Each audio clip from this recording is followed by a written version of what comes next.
ബാവാപ്പറമ്പ് എന്ന പേരിൽ തിരുവനന്തപുരത്തുള്ള സഭയുടെ വസ്തു ഒരു ബാവയുടെയും അല്ല.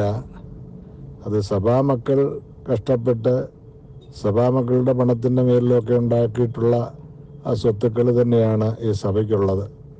അല്ലാതെ ഒരു ബാവായും പുത്രനും മെത്രാനും ആരും കൊണ്ടുവന്നിട്ടുള്ള മുതലൊന്നും അല്ല ഇത് എന്നുള്ള കാര്യം മനസ്സിലാക്കിക്കോണം.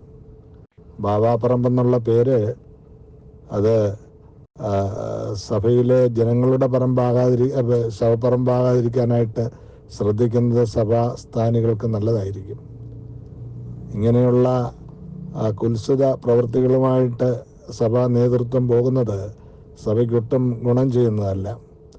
സഭയ്ക്ക് സ്ഥാപനങ്ങളൊക്കെ സഭയുടെ മുതലിൽ ഉണ്ടാകുന്നതിന് തെറ്റൊന്നുമില്ല. അതിന് അതിൻ്റേതായ രീതിയും കാര്യങ്ങളൊക്കെ ഉണ്ട്, ഒരു മര്യാദയൊക്കെ ഉണ്ട്.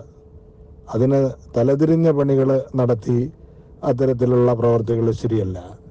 അതിന് നമ്മുടെ വസ്തുവാണെങ്കിൽ അത് കയ്യേറേണ്ട കാര്യമൊന്നുമില്ല. എന്തെങ്കിലും ആരെയെങ്കിലുമൊക്കെ സ്വാധീനിച്ചെന്തെങ്കിലുമൊക്കെ രേഖകളൊക്കെ കെട്ടിച്ചമച്ചുണ്ടാക്കി ഉള്ള രീതികളൊക്കെ ഒന്നും തെറ്റാണ്. അതിൻ്റെ ഒന്നും ആവശ്യമില്ല, ഒന്നും വിജയിക്കുന്നതല്ല.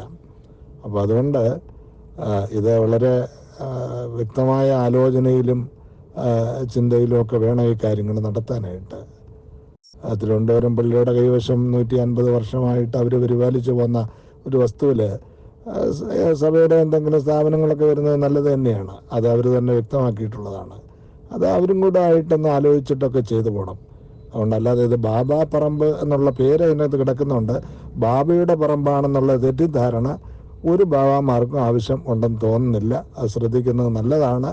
ആ പറമ്പ് മറ്റു പറമ്പുകളാകാതിരിക്കാനായിട്ട് ശ്രദ്ധിക്കുക.